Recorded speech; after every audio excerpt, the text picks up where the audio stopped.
tal vez han sido sorprendidos por algunos conceptos. No me quiero dar la idea de que estoy dando la última palabra o la interpretación infalible del Génesis, no es así. Como les dije al comienzo del curso, lo que quiero más bien es brindarles herramientas exegéticas para que ustedes mismos puedan ahondar en el entendimiento del Génesis. Pero lo que sí quiero, y con eso me daría por bien servido si se logra, es que cada uno de ustedes pueda asumir con responsabilidad y seriedad un estudio profundo de las Escrituras, donde respetemos lo que la Biblia dice. Todos nosotros nos acercamos a la Biblia con preconceptos, presupuestos teológicos, ideológicos, emocionales incluso, y siempre queremos imponerle a la Biblia eso que está en nuestra mente. Es algo que está presente en todos nosotros, no importa qué tanto tiempo o experiencia tengamos en los estudios bíblicos, siempre vamos a tener una lucha constante entre nuestros conceptos y lo que la Biblia dice. La exégesis, a través de las diferentes herramientas exegéticas, lo que procura es ayudarnos a que el texto bíblico se imponga sobre nuestros presupuestos, ¿sí? Eso quiere decir que lo que pretendemos al hacer un estudio exegético es dejar que el texto hable y no traer presupuestos al texto. Y creo que eso ha sido el punto, digamos, confrontante. Y en la medida que avancemos en el resto del capítulo 1 va a haber más ideas que van a ser confrontadas, pero siempre procuraremos hacerlo desde el texto, mostrando que eso es lo que el texto dice, lo que naturalmente sale del texto. Finalmente eso es exégesis, sacar lo que está en el texto, evitando hacer eisegesis, es decir, meterle al texto ideas extrañas. Y una de esas ideas extrañas que han sido impuestas al texto ha sido la idea de que Génesis capítulo 1 no nos habla de una creación de 7 días de 24 horas. Algunos han traído ideas extrañas al texto, diciendo que allá Moisés más bien se está expresando en un lenguaje simbólico, alegórico, o que está utilizando la palabra día en un sentido derivado, figurativo, no literal. Y traen ideas ajenas al texto, ideas que generalmente corresponden a lo que en el momento, en la cultura, en la ciencia se está pronunciando. Se adoptan esas ideas extrañas, ajenas al texto, y se le imponen a la Biblia para que, como yo les decía a ustedes, entonces finalmente lleguemos a lo que se le denominan teorías armonizantes, o sea, teorías que buscan armonizar lo que la ciencia, la filosofía o la cultura del momento está diciendo, que parece contrariar el entendimiento clásico histórico de la Biblia, y lo quieren adaptar, quieren adaptar el texto bíblico a lo que se está diciendo en el momento. Perdón un momento y coloco las diapositivas. ¿Ya viste acá? Gracias. Por eso. Listo, ya colocamos las diapositivas, ¿no? Entonces, se traen ideas ajenas, ideas que realmente no están en el texto, y se le imponen al texto bíblico. Esos son lo que entonces nosotros le estamos llamando teorías armonizantes, teorías que buscan que la Biblia armonice, que la Biblia encuadre con las teorías del momento. Y pues una de esas primeras ideas que nosotros estamos confrontando es acerca de si Génesis nos habla de una creación de 7 días, 24 horas. Y creo que haber demostrado en la clase pasada que si respetamos el texto bíblico, si atendemos a lo que los términos significan, y a lo que Moisés quería decir y lo que entendieron sus lectores originales, entonces estamos obligados a interpretar la palabra día como una unidad compuesta de tarde y mañana, 24 horas. Esa es la lectura natural del texto, hermano. Sí, traemos ideas ajenas al texto, bueno, ahí es donde surgen personas que dicen, no, la palabra día no significa hay 24 horas, ahí significa es una era, ahí significa tal vez 1000 años, todo eso simplemente para hacer que el texto bíblico concuerde con la teoría de la evolución. Eso no es exégesis, eso es eisegesis. Eso es traer ideas extrañas al texto e imponérselas. De manera que rechazamos cualquier otra interpretación que no respete la literalidad del Génesis ni su contexto. Rechazamos teorías como la teoría evolucionista, la teoría del día era, o sea, aquellos que dicen que no, cada día corresponde a una era, no sabemos cuántos años o miles de millones de años corresponde cada día. Y rechazamos el concepto también de día como 1000 años, etc. ¿Por qué? Porque todas esas teorías no respetan la exégesis sana del texto. Obedecen más bien a una pésima exégesis, es como les dije antes, eisegesis, y porque nacen del deseo de armonizar la Biblia con las teorías científicas de moda. Ese es el punto final, para mí ese es el punto. Cualquier persona que hable de día en Génesis capítulo 1 en un sentido diferente al que mismo Moisés nos está diciendo, simplemente son personas que están tratando de armonizar la Biblia con las teorías de moda. No hay otra razón, hermanos, no hay razones exegéticas, y espero que eso haya quedado claro para todos ustedes. Continuamos entonces allí en el versículo 3, Génesis 1, 3 al 5. Estamos aún considerando ese primer día de creación. Y voy a volver a leer el texto. Ahí lo tienen en la diapositiva en la parte de arriba. Entonces dijo Dios, haya luz y hubo luz, y vio Dios que la luz era buena. Así que hizo separación Dios entre la luz y la oscuridad. Llamó pues Dios a la luz día y a la oscuridad llamó noche, y hubo tarde y hubo mañana un día. Bien, ya entonces describimos lo que Moisés quiere decir con la palabra día. Ahora, centrémonos en la expresión y dijo Dios. Esta expresión evidentemente es importantísima para Moisés en Génesis capítulo 1. La expresión y dijo Dios aparece 9 veces en el capítulo 1. Aparece en el versículo 3 que estamos considerando, aparece en el versículo 6, en el versículo 9, en el versículo 11, en el versículo 14, en el versículo 20, 24, 26 y el versículo 29. Es decir, es muy importante para Moisés y es fundamental en todo el relato de la creación. El instrumento que Dios usa para crear, entonces, es su palabra hablada. Esa palabra de Dios es una palabra poderosa porque produce lo que manda. A eso se le llama en teología el fiat divino.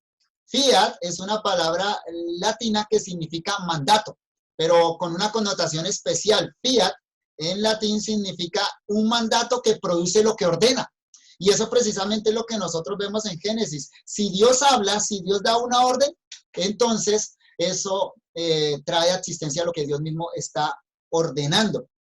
Algo importante para decir acá, no es con relación al Génesis, sino con relación a ideas modernas. Es la palabra de Dios la que es poderosa, no la palabra del hombre, ¿no?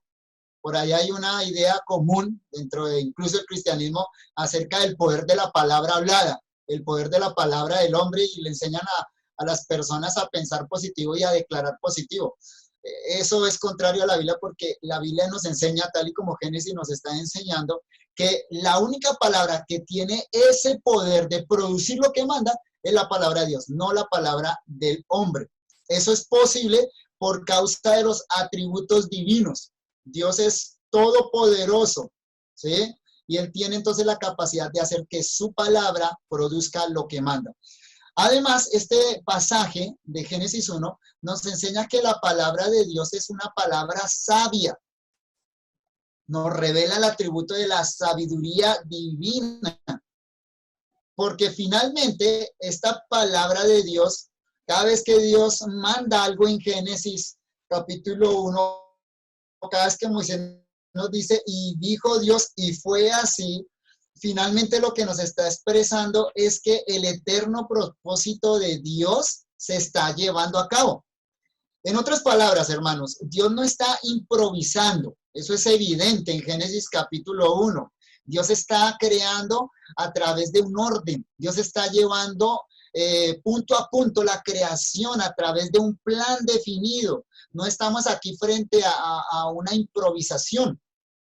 Evidentemente, todo lo que Dios está ejecutando en Génesis capítulo 1 corresponde a un plan.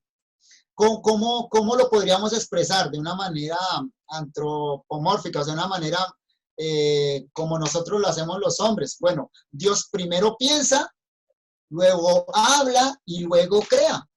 Ese es el orden que vemos en Génesis. Dios piensa, Dios habla y finalmente Dios crea. Todo comenzó en la mente de Dios, en un plan anticipado. La creación es producto de ese plan eterno de Dios, lo que en teología le llamamos el decreto eterno de Dios.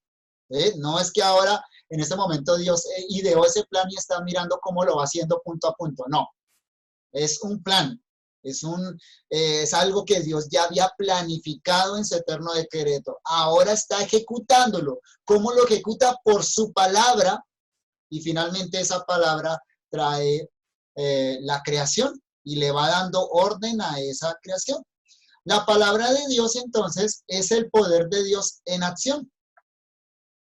Como nos lo dice Hebreos capítulo 11, versículo 3. Ahí está en la diapositiva. Por la fe, dice Hebreos 11:3, por la fe entendemos haber sido constituido el universo por la palabra de Dios.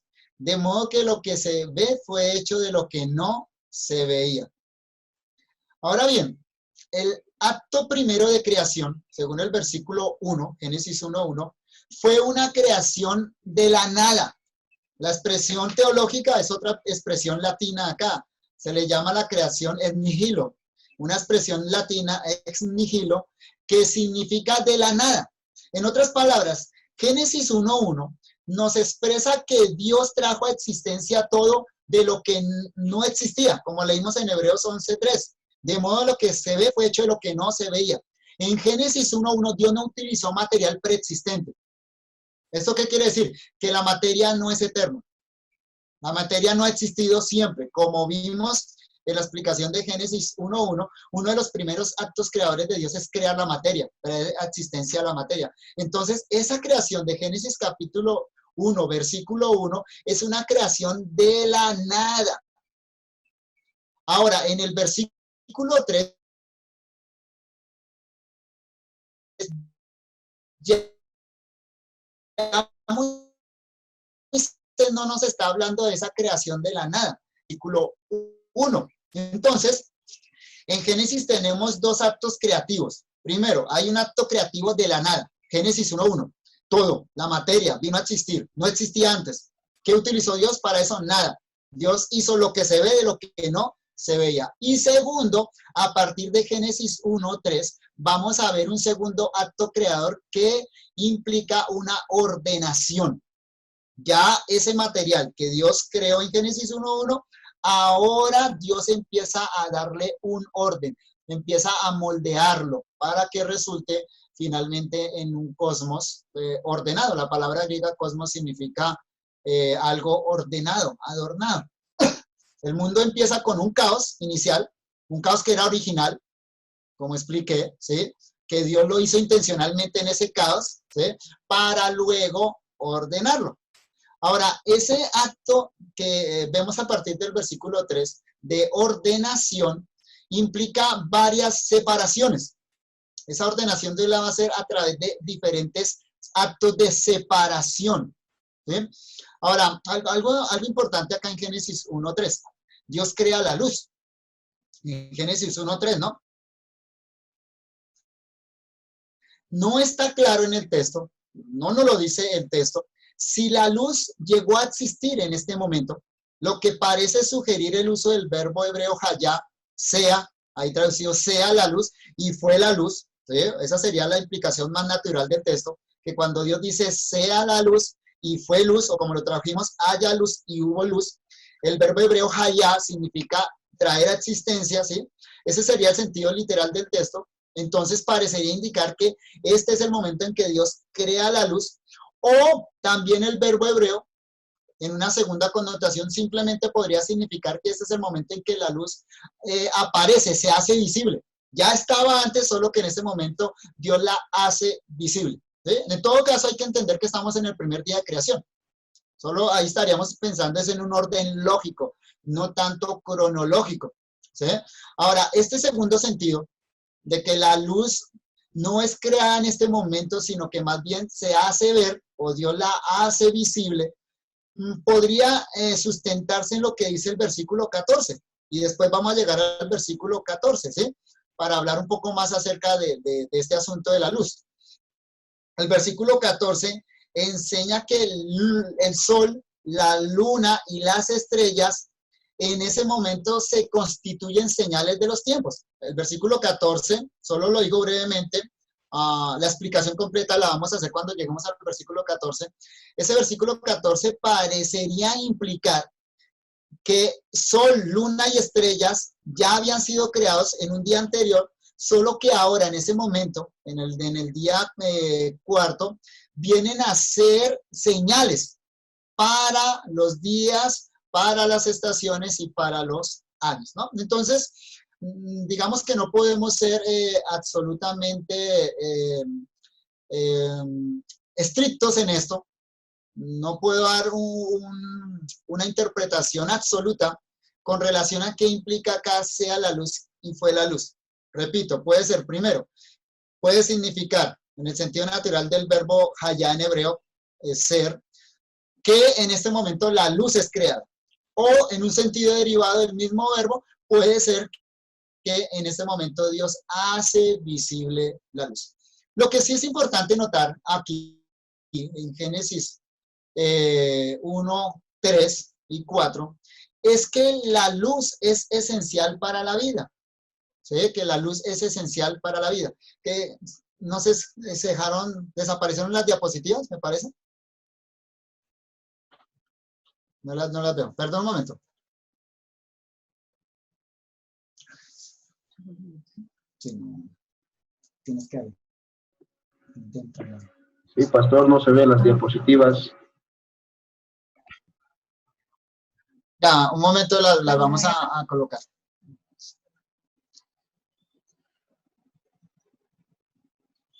Listo, mientras las colocan, continúa. Lo que sí es importante señalar, y que es claro en el texto ahí en Génesis 1, 3 al 5, es que la luz es esencial para la vida. Por tal razón, la primera creación específica, o lo primero que Moisés va a señalar, es que Dios crea la luz, o coloca la luz como fundamental para la creación. Hoy en día sabemos que sin luz no hay vida. La luz, y particularmente pensando en la luz solar, es fundamental para la vida vegetal y animal. Eso nos lo dice la ciencia moderna. Sin luz no hay vida ni vegetal ni animal. En Juan capítulo 1, versículo 5, se nos dice que la luz es la vida de los hombres. ¿Sí? Juan capítulo 1, versículo 5 se nos dice que la luz es la vida de los hombres. O sea, ahí Juan está reconociendo un hecho natural que fue plasmado en la creación. Sin luz no hay vida. Y lo interesante es que en Juan capítulo 1, versículo 5, y en su contexto, el apóstol Pablo le da una aplicación espiritual a Génesis capítulo 1. En Juan capítulo 1, Juan está pensando en Génesis, porque habla del principio de todas las cosas, la creación de todas las cosas. habla de la luz como fundamental para la vida, pero le hace una aplicación espiritual. Y quiero que veamos este texto que está en Juan capítulo 1, versículos 4 al 5. Ahí en presentación. Ahí aparece ya en la diapositiva. Ahí. Juan capítulo 1, versículos 4 y 5 dice, en él estaba la vida y la vida era la luz de los hombres. La luz en las tinieblas resplandece y las tinieblas no prevalecieron contra ella. Aquella luz verdadera que alumbra a todo hombre venía a este mundo. Y esta es la condenación, que la luz vino al mundo y los hombres amaron más las tinieblas que la luz porque sus obras eran malas. Como les dije antes, evidentemente aquí Juan está pensando en Génesis capítulo 1. Si usted lee desde el versículo 1, es como si Juan estuviera siguiendo el orden de la creación. Y lo interesante es ver la aplicación que Juan hace acá espiritual. Aquí tenemos una aplicación bíblica, la misma Biblia, tomando un texto anterior de Génesis, aplicándolo espiritualmente. Lo que es la vida a nivel físico, la luz a nivel físico para la vida, sin luz no hay vida física. Eso corresponde a la realidad espiritual en cuanto a Cristo. Sin Cristo no hay vida espiritual. Juan entonces acá dice que Cristo es la luz verdadera, o sea, la luz espiritual, la luz que alumbra a todo hombre y a través del cual, y solo a través de él, los hombres pueden tener vida espiritual. El apóstol Pablo, teniendo esa misma idea en mente y también teniendo en mente el texto de Génesis, dice en 2 Corintios 4:6, este no lo tengo en diapositiva, anótelo, si quiere búsquenlo en su Biblia, 2 Corintios 4:6, dice, porque Dios, que mandó que de las tinieblas resplandeciese la luz, es el que resplandeció en nuestros corazones para iluminación del conocimiento de la gloria de Dios en la faz de Jesucristo. Otra vez, ahora Pablo aplica el mismo concepto de Génesis físico a una connotación espiritual. Así como Dios en Génesis capítulo 1 mandó que de las tinieblas resplandeciese la luz, dijo Dios sea la luz y fue la luz, Pablo dice que Dios es el que resplandeció en nuestros corazones para iluminación del entendimiento o del conocimiento de la gloria de Dios en la faz de Jesucristo. En otras palabras, fue Dios el que nos dijo espiritualmente sea la luz, abrió nuestro entendimiento para que pudiéramos ver la gloria de Dios en Jesucristo. Entonces, noten la relación, ¿no? Así como la palabra de Dios en Génesis 1 es una palabra poderosa que produce lo que manda a nivel físico, dijo Dios sea la luz y fue la luz, a nivel espiritual sucede lo mismo.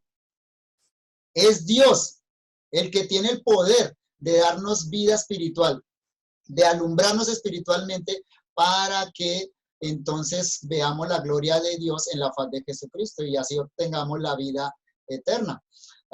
Es decir, el poder de Dios no solo es un poder eficaz a nivel físico, es también un poder eficaz a nivel espiritual.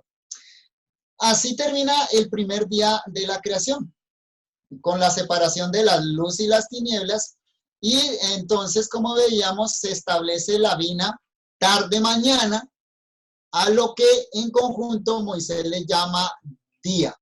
Un día, entonces, en el concepto mosaico es la unión de una tarde y mañana. Continuemos, hermanos, versículos 6 al 8. La creación del cielo. Génesis capítulo 1, versículos 6 al 8. Voy a mirar algunas preguntas que hacen acá. Pastor, ¿cuál sería la forma correcta de aplicar a Cristo en este versículo? ¿Puede explicar eso, por favor? Justo en este versículo, creo que ya lo expliqué. Es la aplicación que la Biblia misma hace.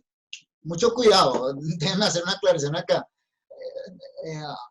La Biblia misma interpreta la Biblia. Entonces vimos dos textos, uno de Juan y uno de Pablo, donde la misma Biblia está interpretando Génesis capítulo 1 y dando una aplicación espiritual. Eso lo puede hacer la Biblia. ¿Por qué? Porque el mismo autor de Génesis es el mismo autor de Juan y de Corintios, como vimos, ¿cierto? El Espíritu es el intérprete de la Biblia. Eso no nos da a nosotros autorización de empezar a mirar cosas allá en el texto y empezar a conjeturar. Eso sería alegorismo o espiritualización como exagerada de las Sagradas Escrituras. Podemos hacer ese tipo de interpretaciones y debemos hacerlas donde la Biblia misma las hace. Donde la Biblia no los hace, lo sensato hermenéuticamente es guardar silencio, porque entonces entraríamos en conjeturas y ahí la norma sería la imaginación del intérprete y no la propia Sagrada Escritura. Algunos dicen que la luz se puede deducir como una emanación de Dios. ¿Cómo podemos responder a esto? No. Emanación, si es lo que quieres decir con emanación, o si estás utilizando el término emanación como lo utilizan los gnósticos, como lo utilizaba la teoría gnóstica antigua, guiada por el platonismo, es equivocado decir eso, porque emanación es como una extensión del ser. Y la creación no es una extensión del ser de Dios. Dios no se está extendiendo acá. Ya vimos y ya dijimos, afirmamos, que la primera distinción fundamental que establece Génesis es la distinción entre entre el creador y la criatura. La diferencia entre Dios y la criatura es esencial. Se diferencian en esencia. O sea, Dios es Dios. La esencia de Dios no puede ser compartida, no puede ser extendida. Esta es solo en Dios. Dios lo que hace es crear un ser o seres diferentes a Él. La creación, toda la creación. Entonces, la creación no es una emanación de Dios. Sea la luz, sea el hombre, sea los animales, no son emanaciones de Dios. Son en carácter ontológico, o sea, en cuanto a ser totalmente diferentes a Dios. Génesis capítulo 1, versículos 6 al 8. Y dijo Dios, haya expansión en medio de las aguas para que sea separación entre aguas y aguas. Entonces hizo Dios la expansión y separó entre las aguas que estaban debajo de la expansión y las aguas que estaban encima de la expansión. Y fue así. Llamó pues Dios a la expansión cielos, y hubo tarde y hubo mañana el día segundo. Noten, hermanos, que aquí Dios continúa estableciendo diferencias, continúa separando. Los primeros actos creadores de Dios van a ser de separación. En el primer día fue la separación de luz y tinieblas. Ahora, en el segundo día, consiste en separar las aguas de arriba de las aguas de abajo. Si en el primer día se establece el concepto día a través de esa separación de luz y tinieblas, ahora en el segundo día se establece el concepto cielos a través de la separación de las aguas de arriba y las aguas de abajo. Es interesante notar cómo los primeros actos creadores de Dios son de separación. A los hombres no nos gusta la separación. ¿Recuerdan ustedes el relato de Génesis capítulo 11, el de Babel? Los hombres no querían ser dispersados sobre la tierra, no querían separarse. Mire, los hombres buscamos la unidad a cualquier costo. Los hombres somos amantes de la uniformidad, que todos seamos iguales, vestidos de la misma manera. El atractivo innato de la teoría evolucionista es el uniformismo. Es decir, la teoría evolucionista explica la existencia de todas las cosas por medio de causas constantes y permanentes que han venido sucediendo a través de los miles y millones de años, que inventan causas constantes y permanentes que nunca han cambiado. El panteísmo, por otro lado, también posee ese imán del uno sin diferencias. El panteísmo es la teoría de que todo es uno y uno es todo. ¿Notan que quiere unificar y uniformar, no separar? Según el panteísmo, hay una sola esencia universal y todos somos parte de ella. El ecumenismo. Estamos pensando en este uniformismo que ama a la humanidad en diferentes áreas del pensamiento. El ecumenismo es ese uniformismo llevado a la religión. El ecumenismo busca borrar todas las distinciones religiosas entre los hombres. El ecumenismo dice, no importa si a la divinidad tú le llamas Jehová, o le llamas Alá, o Buda, o quizá pienses que sea una energía universal. Dice el ecumenismo, todos esos son diferentes nombres para el mismo ser superior. Entonces, no es necesario hacer distinciones y divisiones entre nosotros. El monismo, como se le llama finalmente a esta teoría, es la idea universal nacida en Babel, que lucha, o es el hombre luchando contra el propósito divino de la diversidad en unidad. Esta verdad de la diversidad en unidad es fundamental para el cristianismo, para nosotros como cristianos, porque el cristianismo cree que Dios es diferente a la creación. Noten distinciones, Dios es diferente a la creación. Que la luz debe prevalecer sobre las tinieblas, como vimos en el primer día de la creación. Que hay cielo e infierno, estos son distinciones bíblicas. Que el mal y el bien no son dos absolutos eternos, como dice el zoroastrismo. Mal y bien no son absolutos eternos. El mal comenzó a existir. Que Dios y el hombre pueden estar unidos solamente en una relación de pacto, porque son diferentes. Que el único cuerpo de Cristo está compuesto de muchos miembros. Que Cristo no tiene relación con Belial y que quien es amigo del mundo es enemigo de Dios. Finalmente, esto es una reproducción de la imagen de Dios a nivel de la creación. ¿Me explico? Nuestro Dios es un Dios trino. Al interior del Dios trino hay unidad y diversidad. Pero definitivamente a los hombres nos gusta la unidad y la uniformidad. Y eso es totalmente contrario al pensamiento divino. Dios comienza en sus primeros actos creadores diciendo haya separación. La separación, queridos hermanos, es buena si proviene de Dios. Si proviene de los hombres es mala, pero si proviene de Dios es buena. La orden explícita en estos versículos es haya expansión en medio de las aguas. Haya expansión en medio de las aguas. A lo cual la creación obedece sin demora alguna. El propósito con la expansión es ese espacio que se va a crear entre las aguas de arriba y las de abajo, que posteriormente va a ser llamada cielos, esa expansión se le llama cielos. El propósito de esa expansión es separar las aguas de arriba, que luego de abajo, que luego van a constituir los mares y los ríos, todas las fuentes hídricas terrestres, y separarlas de las aguas que están arriba o las aguas de la atmósfera, es decir, lo que nosotros hoy en día le llamamos nubes. Ese es el propósito entonces de esta separación que encontramos en el segundo día de la creación. El término hebreo para cielos es shamayim. Ahí siempre van a encontrar las palabras de hebreas, como les dije en la clase pasada, van a encontrar entre paréntesis la transliteración fonética, cómo suenan en el hebreo. Shamayim es la palabra hebrea para cielos. Es una palabra plural. Todas las palabras hebreas, o la gran mayoría mejor, que terminan en im, son plurales, masculinos. Y shamayim es un plural masculino. Ahora, es un plural que no tiene singular. Esa palabra solo existe en plural en hebreo. Y generalmente es considerada como un plural de majestad o de intensidad. También en gramática se le llama un plural majestático. Aquí nos metemos un poquito en la gramática hebrea. Repito esta idea. Hay ciertos términos en hebreo que son plurales porque lo que quieren transmitir es majestad o intensidad, no cantidad. No son plurales de cantidad, son plurales de intensidad. A eso en gramática se le llama plural majestático, o plural de majestad, o plural de intensidad. El hebreo es un idioma concreto. El hebreo no es un idioma cargado de conceptos abstractos, ¿sí?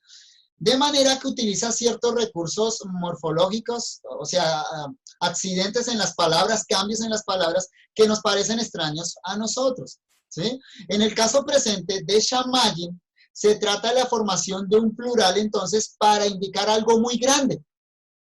Cuando el hebreo utiliza un plural, cuando tiene un concepto demasiado amplio, demasiado grande, y entonces un singular, en la mentalidad hebrea, un singular no transmite esa grandeza, lo expresa a través de un plural. Lo que quiere entonces expresar el hebreo con el plural de cielos es la grandeza, es la majestuosidad de eso que se le llama cielo. A eso entonces que los hebreos le llaman cielos en plural, nosotros le llamamos cielo en singular. Insistir en que cielos, ya que es plural, significa que hay varios lugares denominados así. Algunos entonces hablan de 3 cielos, otros de 7 cielos, etcétera, porque la palabra hebrea es plural, es caer en un error gramatical y peor aún en un error teológico. Repito, el plural acá no es de cantidad, sino es un plural de intensidad. No es el primer plural de intensidad que encontramos en Génesis. No es el primer plural majestático, de majestad que encontramos en Génesis. De hecho, el plural más importante que encontramos en Génesis capítulo 1, el plural de intensidad más importante que encontramos allí, es la palabra Elohim, el nombre divino. La clase pasada hice una pregunta acerca de Elohim. Bueno, esto es lo que voy a decir acerca de Elohim, ¿sí? Elohim, plural, también note que termina en im. En hebreo es un plural de majestad. Es un plural majestático, de intensidad. ¿Qué quiere decir eso? Que el hebreo utiliza el plural para ese nombre de Dios para señalar grandeza, majestad, no para señalar cantidad.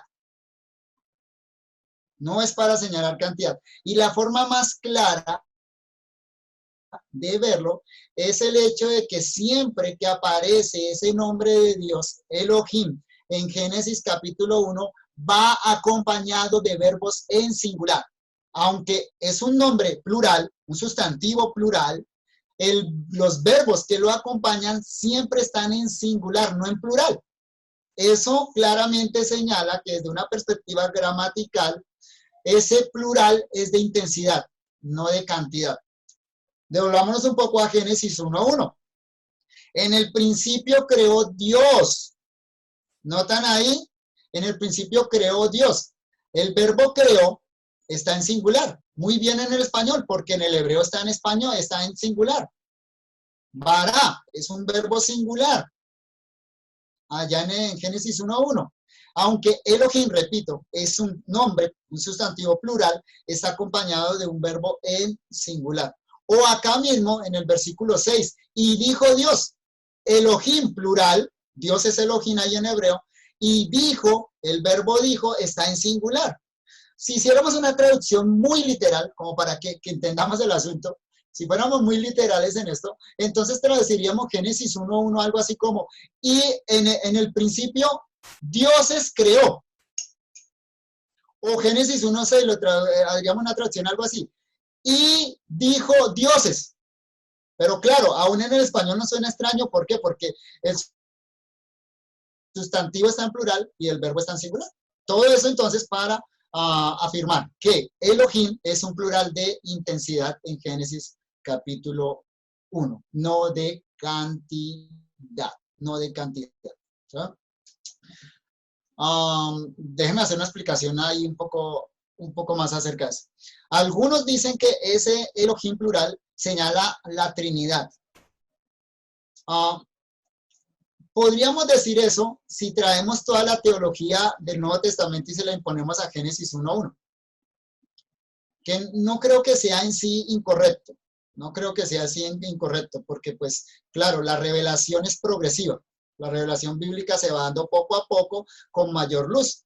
Y Moisés no sabía todo lo que nosotros sabemos, ¿cierto? Nosotros ya a la luz del Nuevo Testamento tenemos una teología trinitaria bien desarrollada. Sabemos que nuestro Dios es uno en esencia y tres en personas, ¿sí? Entonces, no es equivocado leer estos textos del Antiguo Testamento pensando en una idea trinitaria. Pero creo que sí debemos tener cuidado en decir que el plural de Elohim es un plural que significa, que solo significa, y que así es Trinidad. No, porque gramaticalmente, como acabo de explicar, más bien señala es intensidad. Y ese plural de intensidad es apropiado para Génesis capítulo 1. ¿Qué quiero decir con esto? La visión de Génesis capítulo 1 es de grandeza, de majestad. Es el acto creativo de Dios. En Génesis capítulo 1 vemos la grandeza, el poder de Dios, la sabiduría de Dios. como dice Pablo en Romanos capítulo 1, versículo 18 en adelante. La creación nos revela la majestad de Dios, la divinidad de Dios, el poder de Dios. ¿Sí?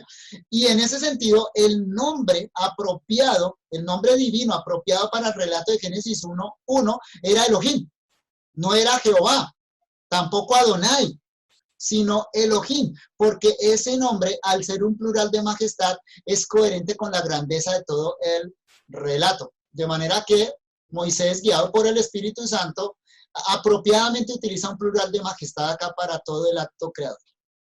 En Génesis 1 vamos a encontrar otros plurales de majestad. Entonces ya encontramos Elohim, que es un plural de majestad. También encontramos Shamayim, que es la palabra que estamos explicando como plural de majestad. Y también vamos a encontrar aguas, Mayim o mares, Yamin. Noten todas esas palabras plurales en hebreo. Aguas, Mayim, mares, Yamin, son plurales. Y si usted medita bien sobre esto, va a notar que todas esas palabras señalan cosas grandes. Shamayim, cielos, el cielo es muy grande. Yamin, aguas, las aguas es grande. En ese momento toda la tierra era agua. Yamin, mares, el mar es inmenso. Entonces es fácil ver por eso, de esa manera, es fácil ver cómo el hebreo expresa conceptos grandes a través de plurales. De manera, otra vez insisto, que estamos aquí frente a unos plurales de intensidad.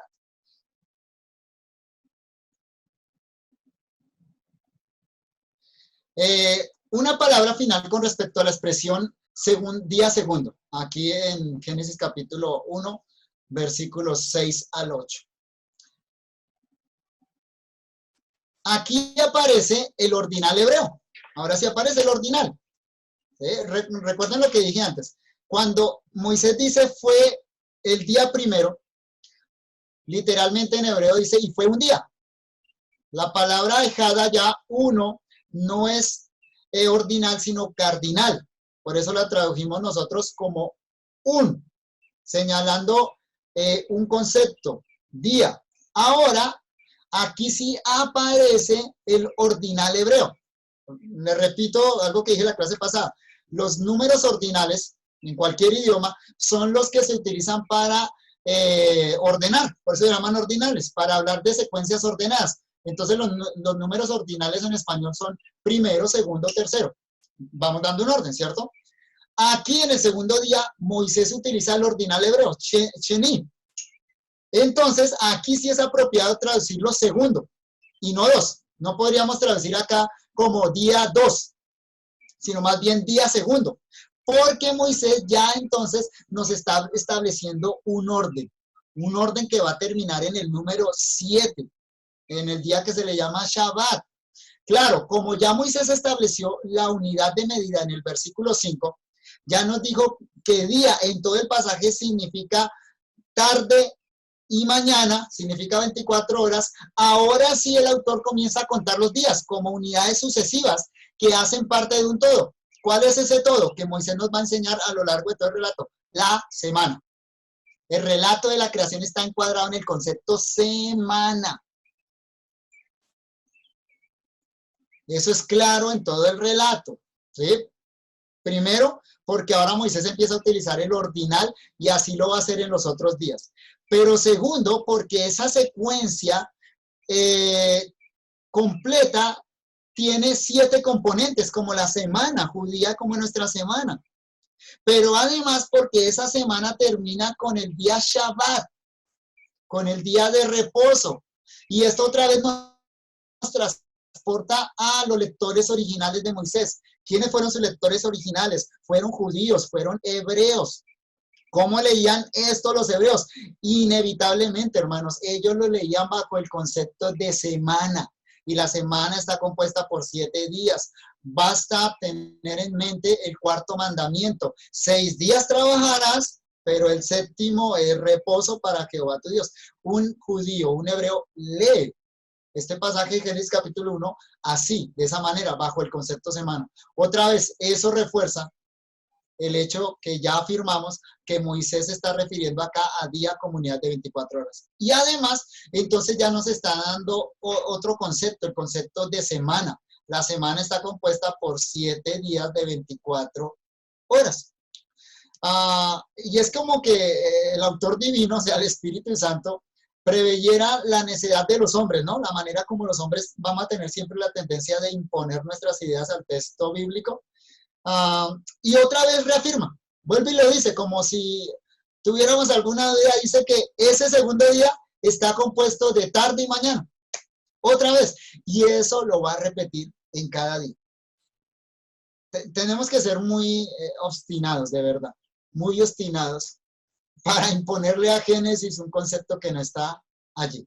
Es decir, la actividad divina por la cual separó las nubes de las aguas por medio del cielo sucedió en un periodo de 24 horas. Tercer día de creación. Versículos 9 al 13. Aquí un hermano pregunta con relación a Mateo 27:46.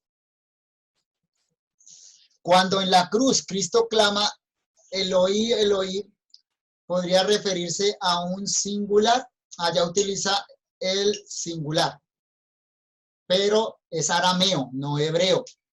Allá utiliza el singular de un término arameo familiar, connado se dice en gramática, familiar del término hebreo. El término allá es Eloah, es un término arameo singular con un sufijo personal de mi Dios, mi Dios. Tercer día de la creación, versículos 9 al 13. Ahora encontramos la creación de la tierra, el mar y la vegetación. Vamos a ir aquí por seccioncitas. Primero versículos 9 al 10, o 9 y 10. Y dijo Dios, reúnanse las aguas que están debajo de los cielos en un lugar y aparezca lo seco. Y fue así. Llamó entonces Dios a lo seco tierra y a la reunión de aguas llamó mares. Y vio Dios que era bueno. Dios va, por decirlo de algún modo, descendiendo en su acto creador. Geográficamente, como ubicándonos un poco geográficamente. Dios comenzó con el universo, Génesis 1:1, ¿no? Luego desciende al planeta Tierra, Génesis 1:2, 3 en adelante.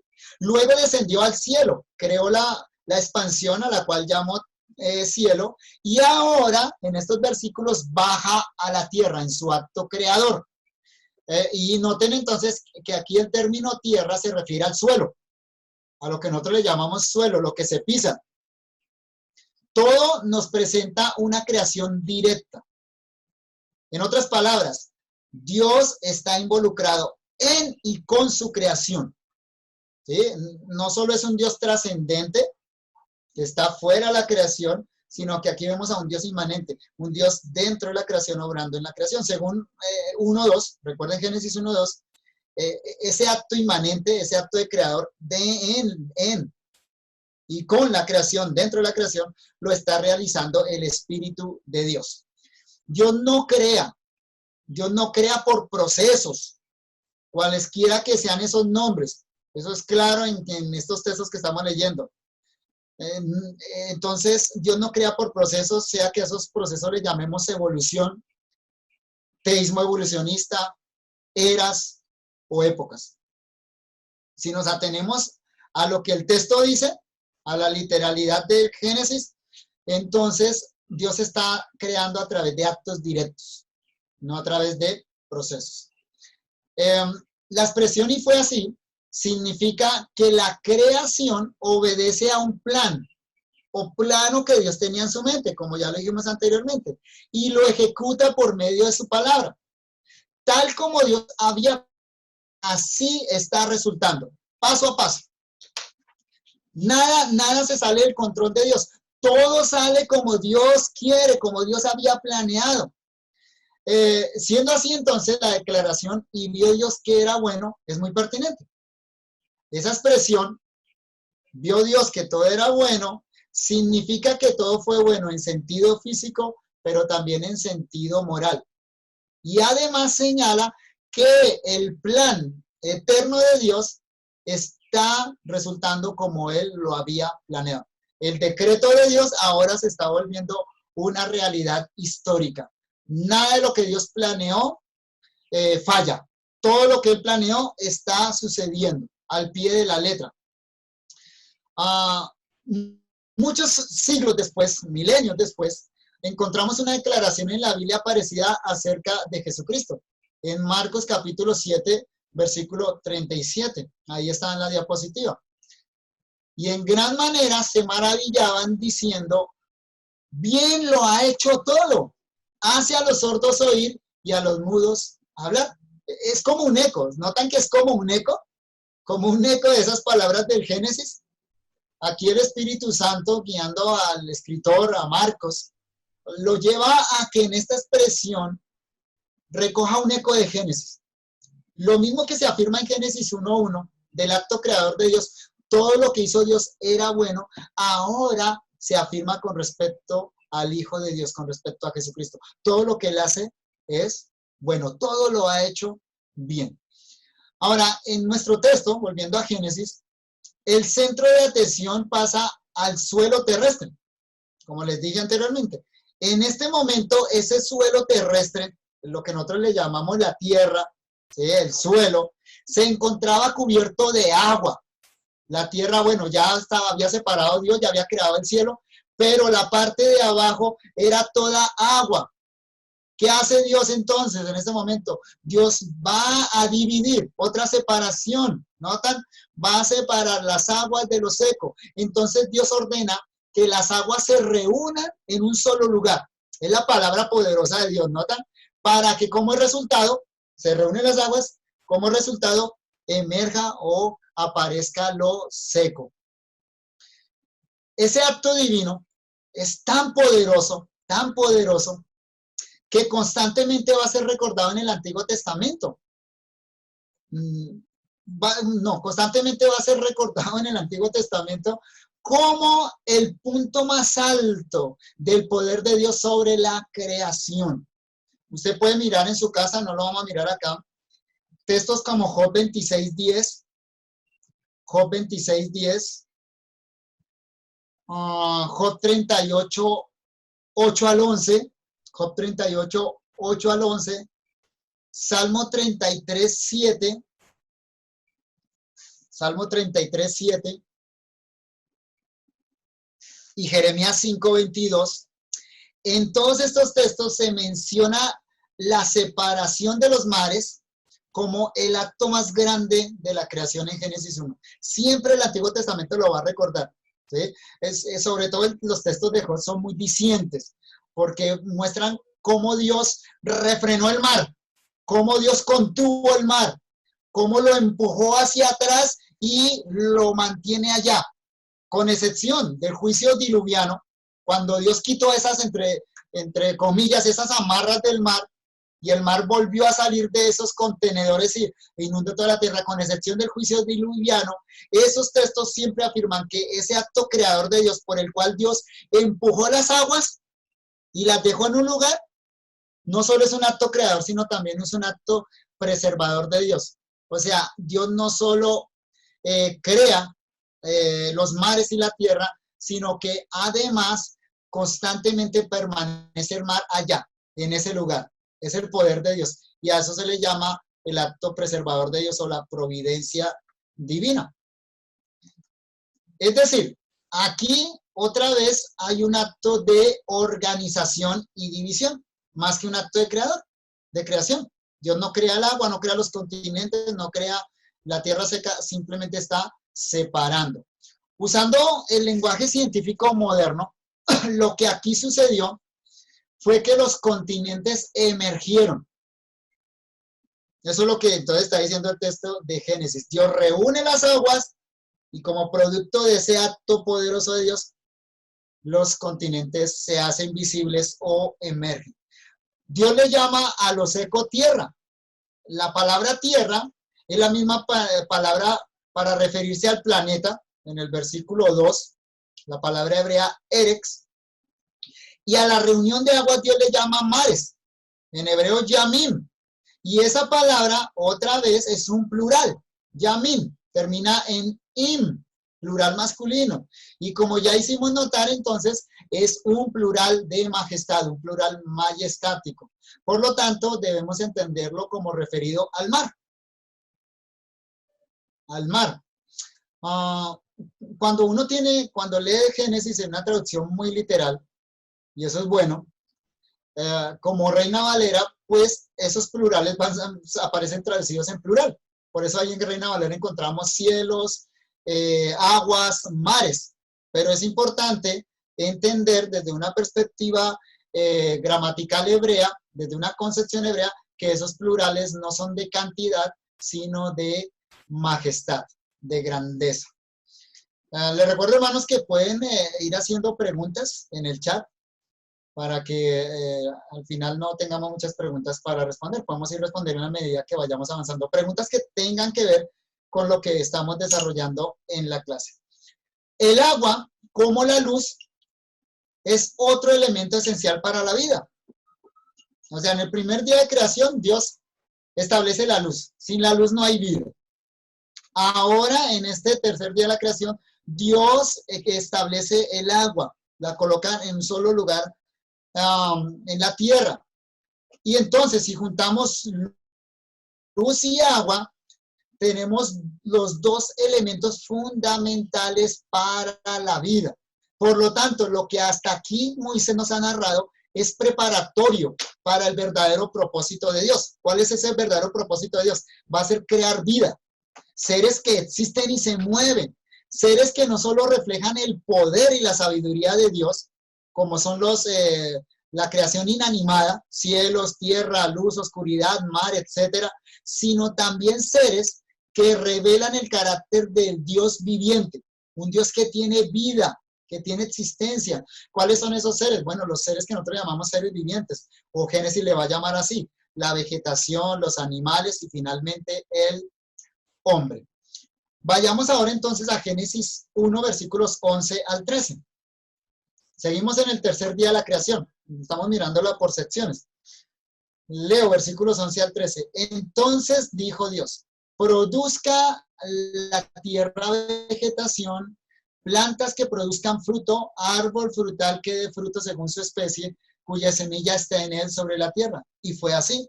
Produjo pues la tierra vegetación, plantas que producen fruto según su especie, y árbol que da fruto cuya semilla está en él según su especie. Y vio Dios que era bueno, y hubo tarde, y hubo mañana, el tercer día.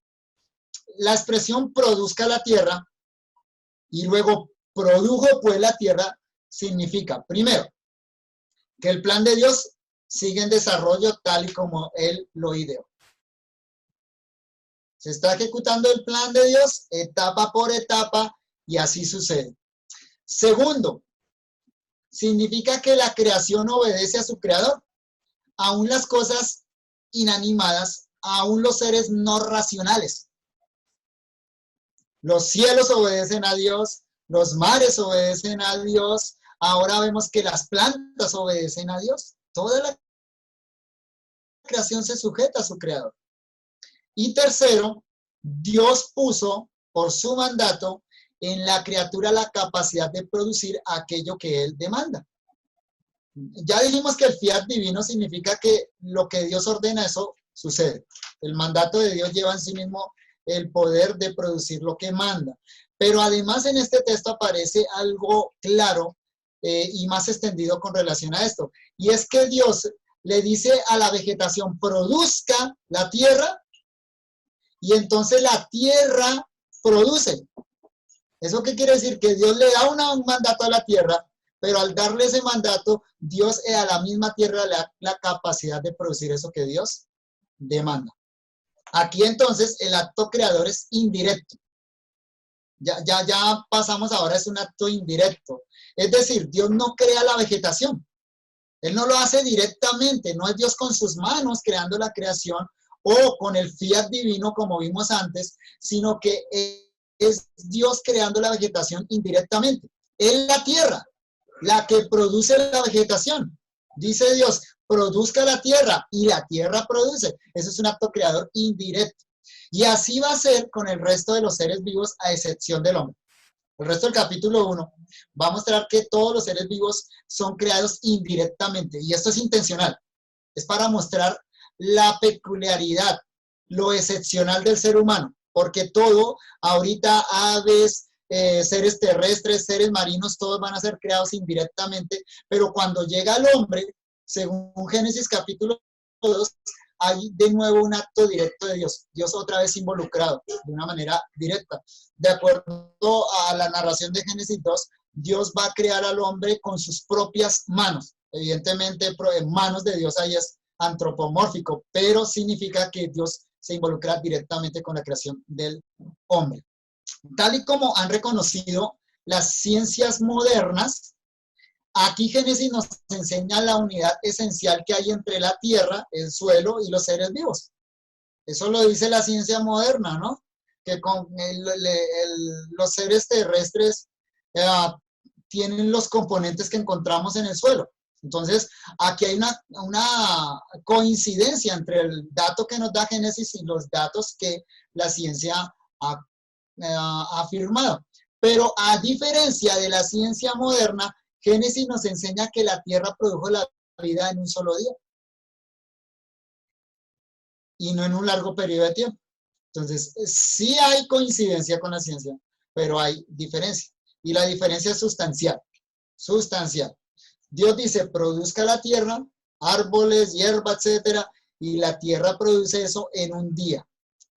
La teoría de la evolución dice que eso fue producto de miles de millones de años y de procesos casuales, de casualidades.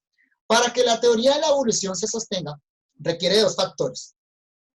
Sin estos dos factores no hay teoría de la evolución. Primero, tiempo. ¿Cuánto tiempo? Mucho, mucho, mucho tiempo. Miles de millones de años. Y segundo, casualidad. ¿Cuánta casualidad? Mucha casualidad. De hecho, la necesidad de miles de millones de años nace por el hecho de la casualidad. Claro, porque la probabilidad en este caso es mínima, o diríamos casi que nula. Entonces, ¿para qué seres inanimados produzcan seres animados? Hay una probabilidad casi nula, entonces se necesitan miles de millones de años para que en una de esas casualidades aparezca algo, ¿no? El autor de Génesis nos enseña que la creación surgió en un corto periodo de tiempo, unos cuantos días, y que fue el producto de la mente universal. ¿Qué es lo que está haciendo la creación? Simplemente obedeciendo el plan de Dios. Y en ese sentido es muy importante la afirmación de Pedro. Segunda de Pedro capítulo 3, versículo 5. Segunda de Pedro 3, 5. Y este texto lo cité en la introducción a Génesis. Este texto es como si Pedro lo hubiera escrito, claro, bajo inspiración del Espíritu Santo, pensando en los evolucionistas. Dice Pedro, estos ignoran voluntariamente, no por evidencias, hermano, no, la teoría de la evolución y el creacionismo no es un asunto de evidencias. Estos ignoran voluntariamente, es un asunto de la voluntad, es un asunto de la rebelión del ser humano, es un asunto de una mente depravada y caída. Estos ignoran voluntariamente que en el tiempo antiguo fueron hechos por la palabra de Dios los cielos y también la tierra que proviene del agua y por el agua subsisten. Negar eso, de acuerdo a la expresión de Pedro, es un acto voluntario. No es un acto de argumentos, hermano, es un acto de la voluntad. Básicamente, el verso 12 es una repetición del verso 11. Si comparamos verso 11 y verso 12, son casi idénticos, ¿no? Lo que en el verso 11 se ordena, en el verso 12 sucede al pie de la letra. ¿Y qué es lo que nos afirma? Bueno, que Dios crea dos clases de vida vegetal. El lenguaje es casi el mismo, se repite, y en resumen lo que enseña es que Dios crea dos clases de vida vegetal. Primero, algo que en hebreo se le llama deshe, y se traduce como vegetación. Es lo primero. Hay una clasificación muy general. Génesis no es un libro científico, por lo tanto no tiene la exactitud científica que algunos encuentran, pero es concordante con lo que la ciencia ha mostrado que es así, no lo que son teorías científicas. Y aquí entonces en Génesis no encontramos una clasificación exhaustiva de la vida vegetal, pero sí una clasificación general que es correcta. Entonces ahí hay primero unas vegetales, y el término hebreo es beshe, que significa o que se refiere a lo que nosotros llamaríamos hierba. Significa literalmente lo que es verde. Esta palabra hebrea tiene ese significado literal. Y es especificado por medio de la expresión hebrea esed masría sera, que se traduce plantas que produzcan semilla. Entonces, esa es la primera tipo de vida vegetal que señala el texto. Son pequeñas plantitas, hierbas, que producen semilla y que básicamente Dios las establece como la dieta de los animales. Y segundo, el texto menciona los árboles frutales, en hebreo etz peri, árboles frutales. Se refiere a cualquier tipo de planta relativamente grande y que produce frutas comestibles. Son árboles que generalmente se usan para la obtención de madera. Como por ejemplo los árboles que Dios plantó en el Edén. Dios le dijo, hay mucho árbol acá de fruta, coma de todas las frutas menos de uno. En estos versos vemos además que Dios fija las especies desde el mismo momento de la creación. La palabra hebrea min, especie, la tradujimos como especie, se usa para clase o tipo, siempre de una manera taxonómica. La taxonomía, explico el término porque lo incluí ahí, la taxonomía, de acuerdo al diccionario de la lengua española, es la ciencia que trata de los principios, métodos y fines de la clasificación. Se aplica en particular dentro de la biología para la ordenación jerarquizada y sistemática con sus nombres de los grupos de animales y de vegetales. Entonces, en ese sentido, utilizamos el término taxonomía o taxonómico acá. Es decir, la palabra hebrea min, en hebreo se utiliza para señalar clasificaciones dentro del reino vegetal, pero también dentro del reino animal.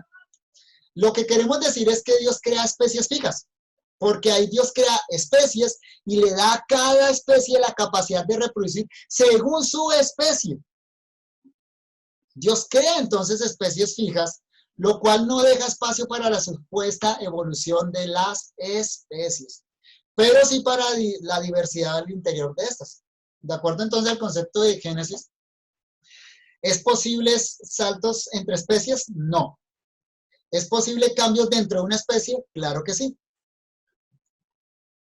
Entonces el texto nos está señalando que Dios fija esas especies. También vemos que Dios pone el poder innato en cada planta y árbol.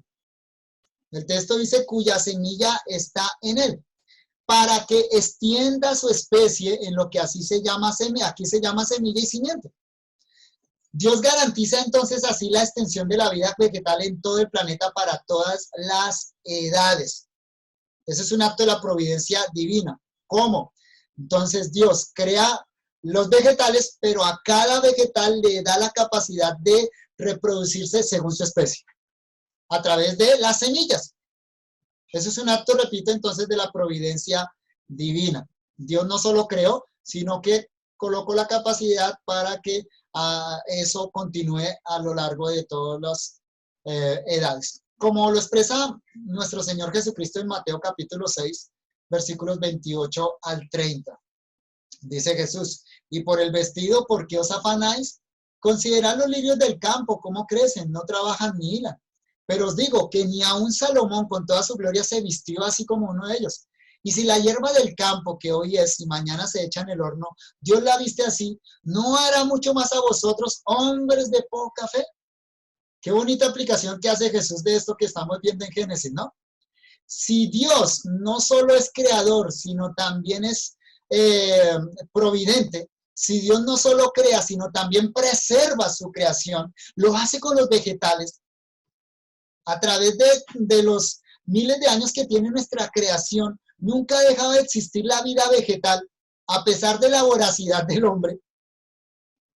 Aún sigue existiendo esa vida vegetal por causa del acto de providencia divina. ¿Cuánto más nosotros? ¿No deberíamos descansar en ese cuidado providencial de Dios? ¿Será que Dios tiene más cuidado de la hierba que de nosotros los hombres, su criatura especial?